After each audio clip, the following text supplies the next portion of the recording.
नहीं sir. Sir जो है दो टाइप्स के हैं। इसके जो रिसर्च है उसको दो टाइप्स में डिवाइड किया है, एक बाय पर्पस, एक बाय मेथड। याद रखें, बाय पर्पस रिसर्च के अंडर जो है बेसिक रिसर्च आता है, अप्लाइड रिसर्च आता है, action research and evaluation research. By method के अंदर जो है ना historical research, descriptive research, experimental research. आप लोग फिर एक दो के नाम सुन के परेशान होने की जरूरत नहीं है, जैसे causal comparative research, experimental research, correlational research, इस तरीके से बहुत सारे हैं। लेकिन आपके जो टीजीटी के सिलेबस के हवाले से मैं जस्ट आप लोगों को एक कंसेप्ट देने के लिए जो आपके लेवल का है इतना ही मैं बता दूंगा। अब वो कोरिलेशनल भी, काजल कंपैरेटिव भी, वो सारे यहाँ डाल के आप लोगों को कंफ्यूज कराने का मेरा मकसद नहीं है। और ये मोस्ट इंपॉर्टेंट है जो यहाँ पे मेंशन है ना, इससे एमसीक्यूज पूछे जा सकते हैं क्योंकि बेसिक है और मोस्ट इंपॉर्टेंट है जो अक्सर यूज होते हैं। अब बाय पर्पज में जिसमें फर्स्ट वन बेसिक रिसर्च है और सेकंड अप्लाइड है, थर्ड एक्शन रिसर्च है, फोर्थ एवेल्युएशन रिसर्च है। बेसिक रिसर्च उसको कहते हैं जिसमें हम जस्ट थ्योरी की कंस्ट्रक्शन करते हैं, जस्ट एक थ्योरी दे देते हैं, जस्ट एक नॉलेज की कंस्ट्रक्शन होती है। क्या मतलब, हम यहाँ पे कोई भी उसको इम्प्लीमेंट नहीं करते, जस्ट डिफरेंट लोगों से उनके ओपिनियन लेते हैं, उनके उनसे डेटा कलेक्ट करते हैं, उसकी बेस पे एक थ्योरी पेश करते हैं, प्रेजेंट करते हैं। वो बेसिक रिसर्च कहलाती है। डिफरेंट किस्म के टॉपिक्स के ऊपर डिफरेंट किस्म की थ्योरीज को हम रिसर्च के थ्रू जो पेश करते हैं ना, वो बेसिक रिसर्च कहलाती है। अप्लाइड रिसर्च क्या है? जब हम बेसिक रिसर्च में जो थ्योरी हम देते हैं ना, अप्लाइड में उसी थ्योरी को टेस्ट किया जाता है, इम्प्लीमेंट किया जाता है, इसी वजह से इसको अप्लाइड रिसर्च कहते हैं। अप्लाई किया जाता है जो थ्योरी बेसिक रिसर्च में कंस्ट्रक्ट की जाती है ना, उसकी इम्प्लीमेंटेशन जो है वो इस अप्लाइड रिसर्च में इम्प्लीमेंटेशन की जाती है, इसी वजह से इसको अप्लाइड रिसर्च कहा जाता है। एक्शन रिसर्च होता क्या है? एक्शन रिसर्च याद रखें, ये मोस्ट इंपॉर्टेंट रिसर्च है आपके टीजीटी के हवाले से, क्योंकि ये क्लासरूम में होती है। एक टीचर रिसर्चर होता है इसमें, और इसमें वो चैप्टर 5 लिख के इस तरह लंबा डिटेल में वो वाला कहानी नहीं होता है। फॉर एग्जांपल, एक्शन रिसर्च की मैं एक एग्जांपल दे दूं। एक टीचर जो क्लास में पढ़ाते हैं वो रोज जो है उस क्लास को ऑब्जर्व करते हैं ना कि बच्चे किस टाइप के हैं, कौन सा बच्चा कितना तेज है, कौन सा बच्चा कितना एक्टिव है। अगर एक दिन या 2 दिन से कोई उसका एक्टिव बच्चे जो है वो पार्टिसिपेट ही नहीं कर रहा एक्टिविटीज में, अब वो टीचर समझने लगेगा कि इसके साथ कोई इश्यू है। अब वो जो इश्यू है उसने फाइंड किया हुआ है ना प्रॉब्लम, कोई कुछ न कुछ तो है जिसकी वजह से आज 2 दिन से ये पार्टिसिपेट ही नहीं कर रहा। अब वो टीचर उस इश्यू को रिजॉल्व करने के लिए इनडायरेक्टली उस बच्चे से इन्वेस्टिगेशन करेगा, पूछेगा कि आपके साथ क्या हुआ, आपके घर में क्या है, आजकल क्या चल रहा है। वो इनडायरेक्टली उससे डेटा कलेक्ट करेगा और उस इश्यू के जो है काजेज क्या हैं उसको फाइंड आउट करेगा और उस इश्यू को उसी वक्त रिजॉल्व करेगा। उसको कहते हैं एक्शन रिसर्च। इसमें आप कॉपी पेन लेके प्रपोजल लिख के फिर उसको इम्प्लीमेंट, फिर लिटरेचर रिव्यू, कोई इस तरह के स्टेप्स नहीं होते। ये क्यों नहीं होते? क्योंकि इसका बेसिक रीजन होता है कि इमीडिएट आपने रिस्पॉन्स देना है, इमीडिएट एक्शन लेना है। क्यों? आपके पास इतना टाइम नहीं होता। 1 साल के बाद रिसर्च में फाइंडिंग्स पहुंच जाने तक वो बच्चे का एक पूरा साल में जो है उसका सत्यानाश हो जाएगा। इसी वजह से इमीडिएट रिस्पॉन्स देना है, उस इश्यू को रिजॉल्व करना है ताकि वो दोबारा से टीचिंग एंड लर्निंग प्रोसेस में इन्वॉल्व हो। इसी वजह से उसको एक्शन रिसर्च कहते हैं। टीचर कौन? टीचर उसमें रिसर्च जो होता है वो टीचर होता है। फिर एवेल्युएशन रिसर्च। एवेल्युएशन रिसर्च इतनी इंपॉर्टेंट नहीं है, लेकिन किसी भी उसके एवेल्युएट करने के लिए कोई प्रोग्राम भी हो सकता है, कोई भी एक्टिविटी हो सकती है, उसके एवेल्युएशन के लिए वो जो रिसर्च की जाती है उसको एवेल्युएशन रिसर्च कहा जाता है। इसमें जो बाय पर्पस में 4 बता दिया ना, उसमें से 3 इंपॉर्टेंट हैं, बेसिक, अप्लाइड, एक्शन। और इन 3 में भी मोस्ट इंपॉर्टेंट जो है वो एक्शन रिसर्च है। ये अक्सर बार-बार पूछी जाती है। अच्छा, सेकंड जो है बाय मेथड। बाय मेथड में 3 टाइप्स के हैं, हिस्टोरिकल रिसर्च, डिस्क्रिप्टिव रिसर्च और experimental research. Historical research, history word से ही आप लोगों को अंदाजा होता है। देखें, हिस्टोरिकल रिसर्च जो है ना, वो हमेशा हिस्ट्री के जितने भी इवेंट्स हैं उसको स्टडी करते हैं। आप जिस टॉपिक पे आप रिसर्च करने जा रहे हैं ना, उसी में हिस्ट्री में जितने भी इवेंट्स हैं उन इवेंट्स को स्टडी करते हैं ताकि प्रेजेंट और फ्यूचर में आपको कोई प्रेडिक्शन कर सकें कि मैं यहाँ तक इस तरीके से मैं जाऊं तो मेरे लिए बेहतर होगा। फॉर एग्जाम्पल, मैं कोई भी टॉपिक है टीचर ट्रेनिंग के ऊपर ही, फॉर एग्जाम्पल टीचर्स की मेथोडोलॉजी के ऊपर कोई रिसर्च करने जा रहा हूँ। अब मैं उसके ऊपर प्रीवियस कुछ 10-15 सालों से जितने भी रिसर्च हैं, जितने भी टीचर्स हैं, उनकी मेथोडोलॉजी क्या थी, उनके ऊपर रिसर्च करूंगा और करके मैं अच्छा कितनी चेंजिंग आई है, सोसाइटी कितनी चेंज हुई है, हमारे टीचिंग मेथड जो है टीचर्स के वहीं पुराने हैं या उन वो भी अपडेट हुए हैं, ये सारे मुझे वहां से पता चलेगा। 10 साल पहले जो है हमारा जो एक सिस्टम था वो बिल्कुल ही कुछ और था, अभी अपडेट हुआ है, पूरी सोसाइटी चेंज हुई है, लेकिन हमारे टीचर का मेथड अगर वही पुराना है, लाजमी सी बात है फिर वो गैप आएगा, क्रिएट होगा। अब ये फाइंड आउट हम इसी के ऊपर ही किसके थ्रू, हिस्टोरिकल रिसर्च के थ्रू करते हैं, जो पास के जितने भी इवेंट्स हैं उनको स्टडी करते हैं ताकि हम प्रेजेंट में कोई प्रेडिक्शन कर सकें और पॉलिसी बना सकें या फ्यूचर के लिए हमारे लिए कोई हेल्पफुल हो, हम कोई अच्छी सी पॉलिसी दे सकें। डिस्क्रिप्टिव रिसर्च जो है ना उसमें हम क्या करते हैं, हम डिस्क्राइब करते हुए वर्डिंग के जरिए, वर्ड्स के जरिए मतलब डिस्क्राइब करते हुए उन चीजों को इस तरीके से रिसर्च करते हैं, उसको डिस्क्रिप्टिव रिसर्च कहते हैं। और थर्ड जो है एक्सपेरिमेंटल, जिसमें हम एक्सपेरिमेंट के थ्रू रिसर्च और फाइंडिंग्स तक पहुंच जाते हैं, इसको एक्सपेरिमेंटल रिसर्च कहते हैं। याद रखें यहाँ पे सिंपल इस टाइप्स में जस्ट मैं आप लोगों को कंसेप्ट के लिए कि रिसर्च की टाइप्स भी होती हैं, एक बाय पर्पस एक बाय मेथड, इतना याद रखें और इनके नाम याद रखें। एमसीक्यूज इनके नाम से भी आपकी एक्शन रिसर्च बाय पर्पस है या बाय मेथड है पूछ सकते हैं, सही है, इस वजह से। बाकी इनको डिटेल में अंदर जाके घुस के उसको टाइम वेस्ट करने की जरूरत नहीं है। आप एमसीक्यूज में अपना ज्यादातर टाइम जो है एमसीक्यूज में फोकस करें। इनका कंसेप्ट आपको पता होना चाहिए। एक रिसर्च होती क्या है, कितने चैप्टर्स हैं, 5 चैप्टर्स हैं। अच्छा, इसके टाइप्स होती हैं, बाय पर्पस भी है, बाय मेथड भी है। अच्छा, बाय पर्पस में क्या क्या आती है, बाय मेथड में क्या क्या आती है। मोस्ट इंपॉर्टेंट जो है वो मैंने यहाँ लिख दी है, थ्योरी, डेवलपमेंट एंड रिफाइनमेंट। जो थ्योरी होती है ना उसको डेवलप करने, और अगर कोई थ्योरी दी हुई है उसको रिफाइन करना हो तो उस वक्त, और जिसके ऊपर रिसर्च की जाती है ना वो एनिमल होता है, डायरेक्ट इंसानों पे नहीं किया जाता। क्यों नहीं किया जाता?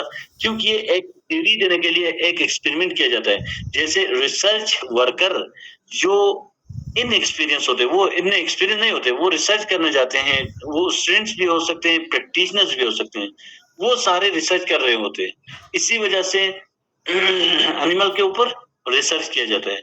अच्छा, दूसरा अप्लाइड रिसर्च में क्या है,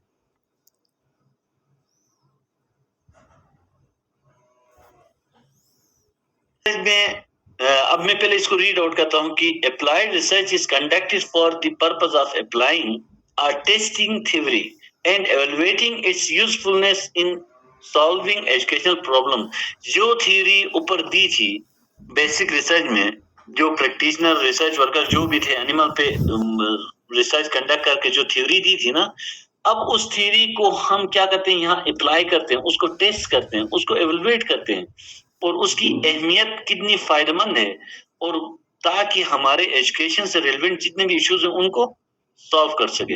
अब यहाँ पे 3 पॉइंट्स हैं। फील्ड अप्रोच, जब भी थ्योरी टेस्ट की जाती है ना वो फील्ड में की जाती है। आपका जहां पे जो प्रॉब्लम फेस कर रहे हैं ना वहां पे एग्जैक्ट उस थ्योरी को अप्लाई किया जाता है ताकि उस प्रॉब्लम को रिजॉल्व कर सके।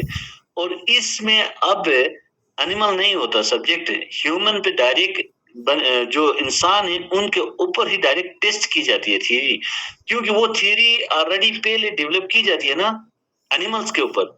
अब वो थ्योरी देने के बाद उसको इंसानों के ऊपर इम्प्लीमेंट की जाती है, उनके ऊपर टेस्ट किया जाता है। अच्छा, ये कौन करता है? अब ये रिसर्च वर्कर या प्रैक्टिशनर, प्रैक्टिस करने वाले, जो रिसर्च सीखने वाले, वो नहीं करते हैं। अब ये रिसर्च जो है एजुकेशनिस्ट करते हैं ताकि इसमें एरर ना हो, मिस्टेक्स ना हो। वो बड़े एक्सपर्ट होते हैं इन चीजों में और वो थ्योरी को सही से टेस्ट कर सके। कौन? अप्लाइड रिसर्च में फील्ड अप्रोच होती है, ह्यूमन सब्जेक्ट होता है, इंसानों के ऊपर ही टेस्ट किया जाता है वो थ्योरीज। और कौन करता है? एजुकेशनिस्ट से, जो एक्सपर्ट्स। रिसर्च है क्या? The purpose research is to solve practical problems. Practical problems याद रखें, मैंने यही कहा था कि क्लासरूम में जितने भी प्रॉब्लम आप इस तरह के ऑब्जर्व करते हैं ना वो सारे प्रैक्टिकल प्रॉब्लम ही होते हैं। Through the application of scientific method, आप साइंटिफिक मेथड के थ्रू, मतलब साइंटिफिक मेथड क्या हुआ यहाँ, स्टेप बाय स्टेप आप एक सिस्टमेटिक वे में जाते हैं। आप फर्स्ट ऑब्जर्व करेंगे तो इसका मतलब ये हुआ कि आपने प्रॉब्लम को डायग्नोज कर दिया। अब आप इनडायरेक्टली बच्चों से पूछते हैं ना कि आपके साथ क्या, आपके घर में आज क्या क्या हुआ था, कैसे हैं, वो सारे इनडायरेक्टली आप पूछ के डेटा कलेक्ट करते हैं। अब उस डेटा की बेस पे आप कुछ फाइंडिंग्स, आप एक सॉल्यूशन डिसीजन लेते हैं ताकि उसको उस problem is focused and immediate application. मतलब एक्शन रिसर्च जो है फौरन उसी वक्त रिस्पॉन्स मांगता है, उसी वक्त ही उसकी फाइंडिंग्स आएंगी, 1 साल बाद फिर उसके ऊपर एक पॉलिसी बनेगी, ऐसा सिस्टम नहीं है। एक्शन रिसर्च में जो प्रॉब्लम है उसका सॉल्यूशन को फाइंड आउट कर लेंगे ना, उसी वक्त उसकी इम्प्लीमेंटेशन होती है। इमीडिएट एप्लीकेशन, इमीडिएट रिस्पॉन्स चाहिए इसके लिए। Action research is concern with local problem. जितने भी लोकल सेटिंग में, क्लासरूम सेटिंग में, इंस्टीट्यूशन सेटिंग में ये सारे प्रॉब्लम क्रिएट होते हैं। और रिसर्चर्स कौन होते हैं? टीचर्स होते हैं। क्लासरूम अप्रोच कहते हैं इसको, और स्टूडेंट एज सब्जेक्ट होते हैं। ये पहले बेसिक में क्या होता था, एनिमल के ऊपर रिसर्च की जाती थी, और अप्लाइड में क्या होता था, ह्यूमन बीइंग के ऊपर वो उन थ्योरीज को टेस्ट किया जाता था। यहाँ पे स्टूडेंट के ऊपर रिसर्च की जाती है, उसको एक्शन रिसर्च कहा जाता है। और क्लासरूम अप्रोच के लिए, क्लासरूम अप्रोच जो है ना, ये 3-4 दफा आपके टेस्ट में आया हुआ है। अच्छा, एवल्यूएशन रिसर्च जो है टू फैसिलिटेट डिसीजन मेकिंग। याद रखें, एवल्यूएशन रिसर्च किसी भी प्रोग्राम को एवल्यूएट करने के लिए रिसर्च किया जाता है। अब वो रिसर्च करने के बाद आप उस फाइंडिंग्स तक पहुंच जाते हैं कि ये कितनी वर्थ एंड वैल्यू रखता है ये प्रोग्राम, ये एक्टिविटी। अगर उसकी इफेक्टिवनेस ज्यादा है तो आप डिसाइड करते हैं कि उसको आगे लेके जाएं, नहीं तो आप यहाँ पे ही डिसकंटिन्यू करते हैं। तो मतलब क्या हुआ, डिसीजन मेकिंग में आपको फैसिलिटेट करती है ये रिसर्च। उसके बाद नेक्स्ट रिसर्च क्या है? रिसर्च एंड डेवलपमेंट, R&D जिसे कहते हैं। इसके थ्रू आप क्या करते हैं? डिफरेंट जो प्रोडक्ट हैं, इसको एक्शन रिसर्च और इवैल्यूएशन वाला। हिस्टोरिकल रिसर्च में क्या कहता है? Historical research involves studying, understanding and explaining past events. Past events को अंडरस्टैंड करने, okay thank you, past events को अंडरस्टैंड करने में, स्टडी करने में क्यों करते हैं? Its purpose to arrive at the conclusion concerning causes, effects or trends of the past occurrences that may help to explain present events and anticipate future events। आप पास के जितने भी इवेंट्स हैं उनके काजेज और इफेक्ट्स को स्टडी करते हैं। क्यों स्टडी करते हैं, क्यों इन्वेस्टिगेट करते हैं? ताकि उनके जरिए एक कंक्लूजन तक पहुंच सके कि हमें कितना चेंजिंग लानी होगी प्रेजेंट में, और फ्यूचर के लिए आप प्रेडिक्ट कर सके कि हम क्या क्या प्रोग्राम में और कहां तक चेंजेस हमें लानी होगी, कितना डेवलप करना होगा। ये सारे जो है ना आपको फायदेमंद देता है। कौन? Historical research. कौन से इवेंट्स को स्टडी करते हो? पास्ट के। क्यों करते हो? क्योंकि प्रेजेंट में आपने उनको रिफाइन जो करना है उसी हिसाब से कर सकें, और फ्यूचर के लिए आप प्रेडिक्ट कर सकें। अच्छा, डिस्क्रिप्टिव रिसर्च क्या कहते हैं? Descriptive research involves collecting data in order to test hypotheses or to answer the question concerning the current status of the subject of the study. Descriptive studies are the concern with the assessment of attitude, beliefs, opinions। जितने भी intangible variables हैं ना, intangible कहते हैं जिसको हम छू नहीं सकते हैं, जैसे कि एटीट्यूड, बिलीव्स, ओपिनियंस, ये सारे इंटेंजिबल वेरिएबल्स हैं। उनके बारे में आप डिस्क्राइब करते हुए वर्डिंग के जरिए आप जब सॉल्यूशन तक पहुंच जाते हैं ना कि उनका पॉजिटिव एटीट्यूड था या नेगेटिव एटीट्यूड था किसी भी चीज के बारे में, आप वो फाइंडिंग तक पहुंच जाते हो ना, वो डिस्क्रिप्टिव रिसर्च कहलाती है। Data usually collected through questionnaire, interview and observation. अच्छा, यहाँ पे देखें, ये इंपॉर्टेंट स्लाइड है आपकी, qualitative and quantitative slide show हो रही है। क्वालिटेटिव है और दूसरा क्वांटिटेटिव है। याद रखें, क्वालिटेटिव, क्वांटिटेटिव दो रिसर्च डिजाइन के टाइप्स हैं। ये आपके चैप्टर नंबर 3 में आता है। ये आपके ये जो बीच में जो है ना points, purpose, data type, approach और एनालिसिस किस टाइप के हो सकते हैं, उनको एक्सप्लेन किया हुआ। दोनों के डिफरेंस क्या है? क्वालिटेटिव में आंसर करता है कौन सी क्वेश्चन का, व्हाई को, क्यों ऐसा हुआ है, उसको आंसर करता है, वो वर्डिंग में करता है, सही है, ये याद रखें। लेकिन क्वांटिटेटिव में आंसर कैसे करता है? हाउ मेनी या हाउ मच। जब आप हाउ मेनी और हाउ मच क्वेश्चन को आंसर करेंगे, लाजमी सी बात है आप परसेंटेज, नंबर्स क्वांटिफाई करते हैं चीजों को क्वांटिफाई करने का मतलब क्या हुआ, मतलब आप उसको कितना परसेंट स्टूडेंट जो है उसके ऊपर एग्री करते थे, कितने परसेंट डिसएग्री करते थे। जब इस परसेंटेज की बात करते हैं ना या नंबर्स की, 100 में से 79 जो है वो एग्री करते थे। ये सारे क्वांटिटेटिव में आते हैं। क्वालिटेटिव में आप उसको क्वांटिफाई नहीं कर सकते। क्वालिटेटिव में आप वाई कैसे हुआ, क्यों हुआ, उसको एक्सप्लेन करते हुए वर्डिंग के जरिए, कोडिंग करते हुए, डीकोडिंग करते हुए। क्वालिटेटिव में थ्रू थीम्स आप उस प्रॉब्लम के सॉल्यूशन तक पहुंच जाते हो। दूसरा क्या है, डेटा टाइप कैसे होता है। क्वालिटेटिव में ऑब्जर्वेशन होती है, मतलब आप चीजों को ऑब्जर्व करते हो उसी हिसाब से, फिर सैंपल वर्ड ईटीसी, इसमें इंटरव्यू भी होता है। Semi structure open ended interview भी होते हैं जिसको आप बाद में ट्रांसक्राइब करते हो, उसको कोडिंग करते हो, डी कोडिंग करते हो, थीम्स बनाते हो, सब थीम्स बनाते हो और फाइंडिंग तक पहुंच जाते हो। लेकिन यहाँ क्या होता है, क्वांटिटी में नंबर स्टेट का रिजल्ट होता है। मतलब जो डेटा आपके पास आता है ना, एग्री डिसएग्री, देखो अक्सर आपने क्वेश्चनर फिल किया होगा, उसके ऊपर लिखा होता है strongly agree, agree, dis neutral, disagree, strongly disagree. वो सारे क्वांटिटेटिव हैं। उसमें आप जिसमें भी टिक करें ना, लास्ट पे मेरे पास जितना डेटा आएगा ना, इतने स्टूडेंट ने डिसएग्री किया, इतने स्टूडेंट ने एग्री किया, वो सारा जो नंबरिंग और परसेंटेज होता है ना, वो क्वांटिटेटिव होता है। और इसमें भी इंटरव्यू हो सकता है, उस वो क्वेश्चनियर हो सकता है, और डिफरेंट किस्म के टूल्स यूज होते हैं जो आपके रिसर्च टॉपिक की नेचर के मुताबिक आपने सिलेक्ट करना है। अच्छा, उसके बाद अप्रोच है, कौन सी अप्रोच के थ्रू आपने जाना है। ऑब्जर्व एंड इंटरप्रेट, किस में, क्वालिटेटिव में आप उसको ऑब्जर्व करते हैं और उसके बाद इंटरप्रेट करते हैं। इंटरप्रेट मींस वर्डिंग में आप उसको एक्सप्लेन करते जाते हैं। लेकिन क्वांटिटेटिव में आप क्या करते हैं, जो चीज आपने कहा था ना, किसी भी चीज के बारे में आप वो करते हैं तो उसको आप मेजर करते हो, आप एग्जैक्ट आप फिगर में क्वांटिफाई करते हो उसको और टेस्ट करते हो। उसके बाद जो नंबरिंग आता है ना, उसको डिफरेंट टेस्ट अप्लाई करते हैं, डिस्क्रिप्टिव, इन्फ्रेंशियल, जितने भी टेस्ट है ना एसपीएसएस में, वो सारे टेस्ट इसके ऊपर अप्लाई कर देते हैं। जो टेस्ट लगती है आपके टॉपिक के हवाले से, उसी टेस्ट को जी टेस्ट, टी टेस्ट, वो सारे अप्लाई कर देते हो। लेकिन ये सारे कोई भी टेस्ट क्वालिटेटिव में नहीं लगते। क्वालिटेटिव में आप उसको इंटरप्रेट करते हो। फॉर एग्जाम्पल, किसी का एटीट्यूड पॉजिटिव है, नेगेटिव है, जो चीज भी है, आपने उसको ऑब्जर्व किया ना, अब अपनी वर्डिंग में उसको इंटरप्रेट करते हो, थीम्स बनाते हो, फिर सब थीम्स बनाते हो, इस तरीके से आप फाइंडिंग तक पहुंच जाते हो।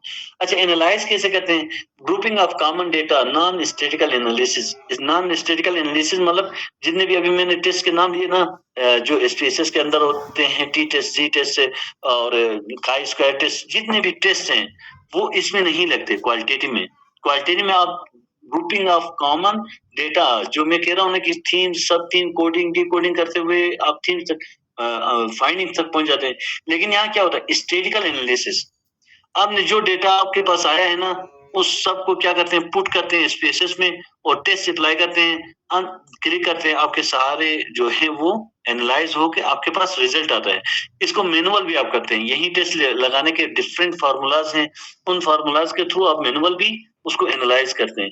ये डिफरेंस है क्वालिटेटिव एंड क्वांटिटेटिव में। याद रखें, मेन बेसिक डिफरेंस जो है ना, क्वांटिटेटिव में आप क्वांटिफाई करते हैं, क्वांटिफाई के लिए आप एग्जैक्ट बता सकते हैं कि 100 में से 200 बच्चों ने एग्री किया है। क्वालिटेटिव में आप इस तरीके से नहीं बता सकते, वो जो है आप क्वालिटेटिव रिसर्च के थ्रू करते हैं।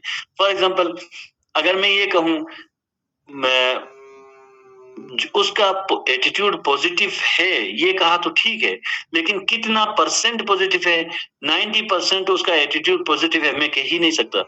कैसे मैं क्वांटिफाई करूं, ये क्वांटिफाई हो ही नहीं सकता। सेम ये वाली कहानी है, सही है।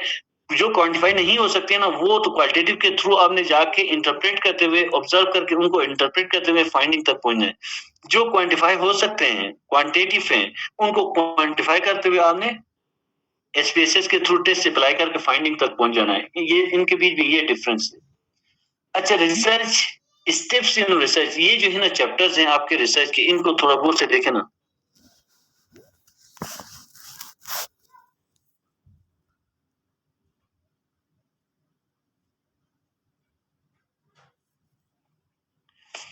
ये टू जो है लिटरेचर रिव्यू है, चैप्टर 3 रिसर्च मेथोडोलॉजी है, चैप्टर 4 डेटा एनालिसिस है, चैप्टर 5 मैंने लिखा नहीं है क्योंकि आप लोगों के लिए इम्पोर्टेंट नहीं था। चैप्टर 4 भी इम्पोर्टेंट नहीं था।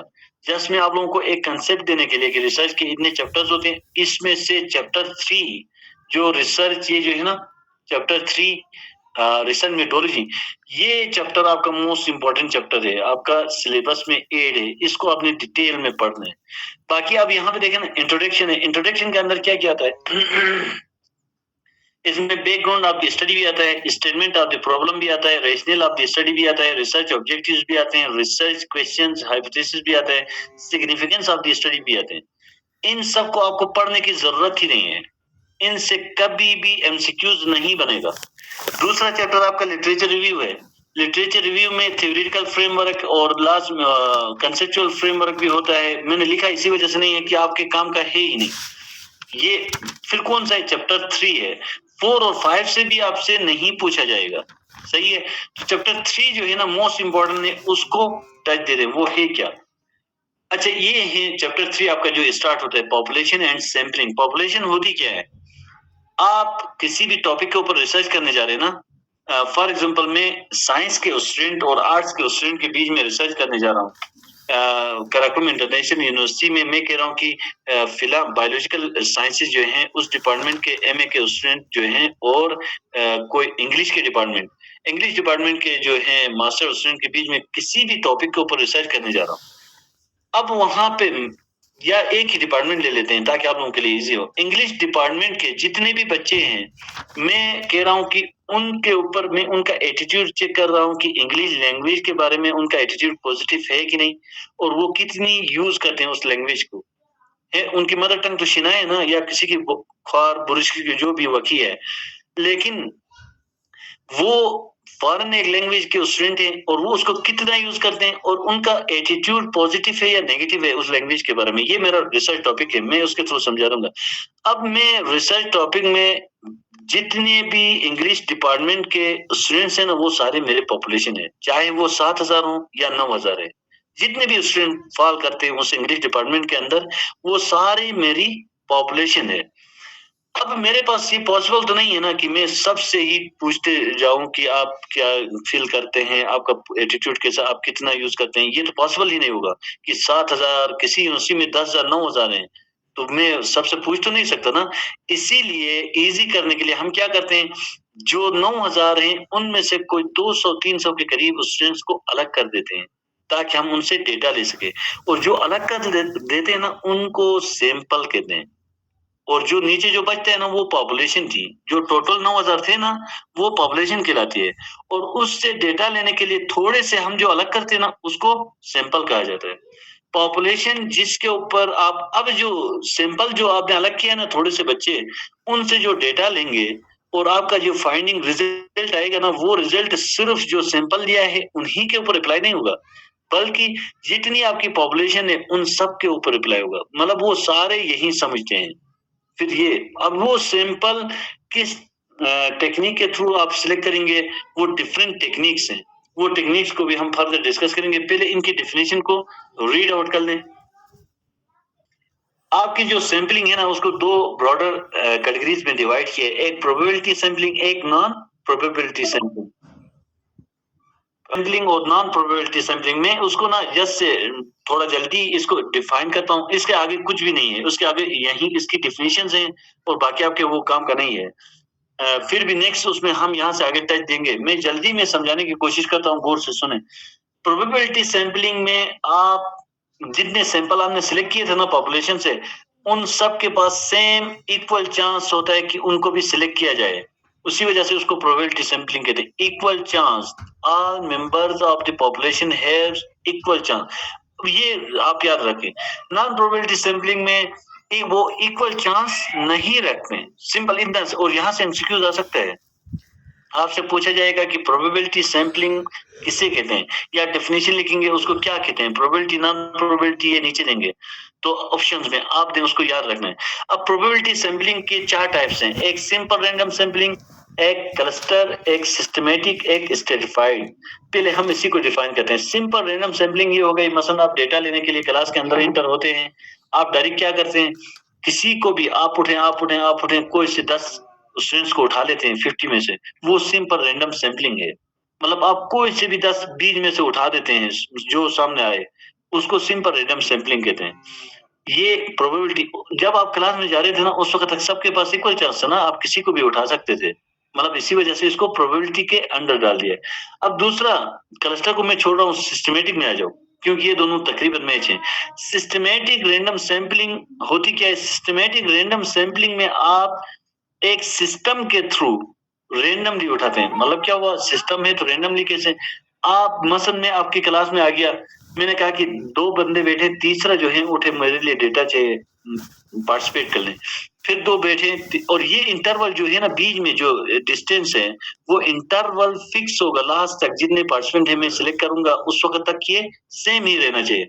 आप ऐसा नहीं कर सकते अभी 2 के बाद 3 को उठाया, 2 के बाद 3 को उठाया, फिर 5 के बाद 6 को, आप चेंज नहीं कर सकते बीच में। जो आप शुरू में इंटरवल फिक्स करेंगे ना, लास्ट से आपका पूरा सैंपल आप सिलेक्ट करने तक वही सेम इंटरवल रहेगा। अब मैं क्या करता हूं, मैं 15 जो है, मैं कहता हूं कि भाई 10 बैठे, फिर 5 जो है वो उठे, फिर 10 बैठे, फिर 5 जो है वो उठे। ये रिसर्चर पे डिपेंड करता है वो कौन सा इंटरवल। एक आप ऐसा भी कर सकते हैं कि आप बैठे, दूसरा उठे, तीसरा बैठे, चौथा उठे, एक के बाद एक को उठा सकते हैं, लेकिन वो इंटरवल फिक्स होना चाहिए। इसी वजह से इसको सिस्टमैटिक रैंडम सैंपलिंग कहते हैं। क्लस्टर और स्ट्रेटिफाइड, इतना याद रखें, क्लस्टर और स्ट्रेटिफाइड दोनों में ग्रुप्स बनाते हैं पहले, फिर वहां से रैंडमली सिलेक्ट करते हैं। फॉर एग्जांपल, मैं स्कूल के टीचर्स के ऊपर कोई रिसर्च करने जा रहा हूँ।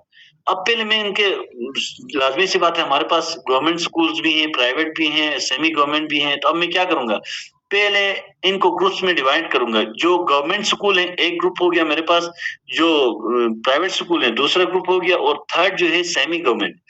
अब उनमें से रेंडमली टीचर्स को मैं सिलेक्ट करूंगा। इसी वजह से इसको क्लस्टर रैंडम सैंपलिंग कहते हैं। अगर यही ग्रुप आप जेंडर की बेस पे और रेस की बेस पे, एजुकेशनल अचीवमेंट्स की बेस पे बनाओगे ना, उसको स्ट्रेटा कहते हैं, जिसकी वजह से उसको स्ट्रेटिफाइड ग्रुप के वो सैंपलिंग कहते हैं। फॉर एग्जांपल, मैं मास्टर लेवल के बच्चों के ऊपर स्टडी करने जा रहा हूँ, और वहां पे मैंने मेल का अलग से और फीमेल का अलग से ग्रुप बना रहा हूँ। ये जो है स्ट्रेटास बना रहा हूँ, इनको स्ट्रेटा कहते हैं, और स्ट्रेटा ग्रुप को ही कहते हैं। जस्ट मैं इनको जेंडर की बेस बना रहा हूँ ना, या रेस की बेस, इसी वजह से इसको स्ट्रेटिफाइड रैंडम सैंपलिंग कहते हैं। ये प्रोबेबिलिटी सैंपलिंग की टाइप्स हो गई। नॉन प्रोबेबिलिटी सैंपलिंग की टाइप्स में कन्वीनियंस सैंपलिंग फर्स्ट नंबर पे। कन्वीनियंस सैंपलिंग उसको कहते हैं जो रिसर्च को इजी टू एक्सेस है। रिसर्च इसमें आप लोगों ने देखा होगा, अक्सर आप लोगों के किसी क्लास में आते हैं या कहीं आते हैं, तो सबको पकड़ के, अपने अपने दोस्तों को, अपने रिश्तेदारों को, सबको पकड़ के एक ही क्लास को सारे फॉर्म फिल करवाते हैं। कहते हैं कि मेरी एक रिसर्च है, ये सारे फॉर्म फिल करें प्लीज। वो क्या, यहाँ पे जो मिले उससे ही फिल करवाते हैं। ये इजी टू एक्सेस है, इसी वजह से इसको कन्वीनियंस सैंपलिंग कहते हैं। ये जिस क्लास में जाएगा, इसके जो रिसर्च कर रहा है उसके जितने भी दोस्त हैं वो पार्टिसिपेट कर सकेंगे, उनको चांस है। जो उसके दोस्त नहीं है वो पार्टिसिपेट नहीं कर सकेंगे। इक्वल चांस नहीं है इनमें पार्टिसिपेंट के पास। अच्छा, कंजेक्टिव को छोड़ दें, वो उससे रिलेवेंट ही है। कोठा सैंपलिंग सेम वही ग्रुप से बनाते हैं। हर जो ग्रुप है ना, उसमें डिफरेंट जो बराबर का पोर्शन जो है, एग्जैक्ट, जो आप लोगों ने देखा होगा कोठा, ये वर्ड हमारे पास मशहूर है कोठा, इसी वजह से सेम प्रोपोर्शन डिफरेंट ग्रुप्स के लिए। फॉर एग्जांपल, मैं गिलगित बल्तिस्तान पे कोई स्टडी करने जा रहा हूँ, हर डिस्ट्रिक्ट से मेरा प्रोपोर्शन जो है वो सेम रहेगा। मैं 50-50 हर डिस्ट्रिक्ट से 500 का सैंपल चाहिए, हर डिस्ट्रिक्ट से मैं 50 पार्टिसिपेंट्स लूंगा। ये जो है ना कोठा सैंपलिंग कहलाता है। और पर्पस सैंपलिंग किसे कहते हैं? और स्नोबॉल सैंपलिंग। पर्पस सैंपलिंग, आप किसी मकसद के तहत अपने पार्टिसिपेंट को सिलेक्ट करते हैं। जैसे मेरी अपनी रिसर्च में पर्पस सैंपलिंग टेक्निक के थ्रू मैंने किया था, वो ये, मैं एटीट्यूड चेक कर रहा था आईसीटी के बारे में, जो इंफॉर्मेशन एंड कम्युनिकेशन टेक्नोलॉजी जो है, और कौन से बीएड और एमएड के स्टूडेंट के बारे में, वो कितना यूज करते हैं और उनका एटीट्यूड क्या है। अब मैंने लास्ट फाइनल ईयर के बच्चों को सिलेक्ट किया था। जस्ट वो क्यों किया था? क्योंकि उस वक्त तक उनके 2 सब्जेक्ट जो हैं, सेकंड सेमेस्टर और थर्ड सेमेस्टर में, इंट्रोडक्शन टू आईसीटी और computer, use of computer in education, इस तरह के 2 सब्जेक्ट उनको पढ़ा चुके होते हैं। लास्ट सेमेस्टर में उनको इतना पता होता है कि ये आईसीटी है क्या। तब तो वो मुझे डेटा दे सकेंगे ना, वरना फर्स्ट सेमेस्टर वाले बच्चे को क्या पता होगा कि आईसीटी है क्या। इसी वजह से मेरा मकसद ये था, मैं एक मकसद के तहत लास्ट सेमेस्टर के बच्चों को ही उठाया था। मैं बाकी बच्चों से मेरा कोई वास्ता नहीं था। ये पर्पस सैंपलिंग आप जो पार्टिसिपेंट सिलेक्ट कर रहे हैं ना, वो किसी मकसद के तहत करते हैं, उसको पर्पस सैंपलिंग कहते हैं। स्नोबॉल सैंपलिंग जितने भी नेगेटिव रिसर्चेस होती है ना, नेगेटिव टॉपिक्स जिसको हम ये भी क्रिमिनल इन्वेस्टिगेशंस, आप उस वक्त स्नोबॉल याद रखें, एक छोटा सा एक आपने पार्टिसिपेंट को पकड़ना है, वही पार्टिसिपेंट आपकी मदद करेगा दूसरे की और दो तीसरे की, फिर इस तरीके से आपके पास पार्टिसिपेंट इकट्ठे होंगे ताकि आप डेटा कलेक्ट कर सके। फॉर एग्जाम्पल, मैंने ये एग्जांपल पहले भी दी थी, या स्ट्रीट क्रिमिनल जो होते हैं ना, जो चोरी वगैरह करते हैं, अगर कोई पता भी हो आपको तो डायरेक्ट आप उससे ये नहीं कह सकते आप स्ट्रीट क्रिमिनल हैं, प्लीज मेरी रिसर्च के लिए डेटा दे दे। आपने उसके साथ पहले अंडरस्टैंडिंग करनी है और उसको अपना बनाना है ताकि वो आपको डेटा दे सकें, और आपको इतना यानी उसको ट्रस्ट देना है कि वो आपसे हर बात शेयर करे, और सामने वाला जो उसका दूसरा साथी है जो उसको वो जानता है और उसको भी आपके पास लेकर आए। इसी वजह से स्नोबॉल कहते हैं, एक को पकड़ोगे वो दूसरी चेन बनाते हुए पूरा जो है पार्टिसिपेंट को आपके पास लेकर आएगा ताकि आप उसको डेटा कलेक्ट करके स्टडी कर सकें। यहाँ तक ही, इसके आगे ये जो है डेफिनेशंस हैं, इसी के बारे में ही आप इनको स्टडी कर लें, समझ में ना आए तो मुझसे पूछ लें। और ये इंस्ट्रूमेंट है ने, और रिलायबिलिटी वैलिडिटी, ये भी मोस्ट इंपॉर्टेंट एमसीक्यूज हैं, इसको भी हम टच देंगे। दिया तो है हमने टेस्ट मैनेजमेंट असेसमेंट में कल जो मंडे वाली क्लास में, फिर भी हम इसको टच देंगे यहाँ से आगे नेक्स्ट क्लास में। कोई क्वेश्चन है पूछ सकते हैं, 2 मिनट्स आर लेफ्ट।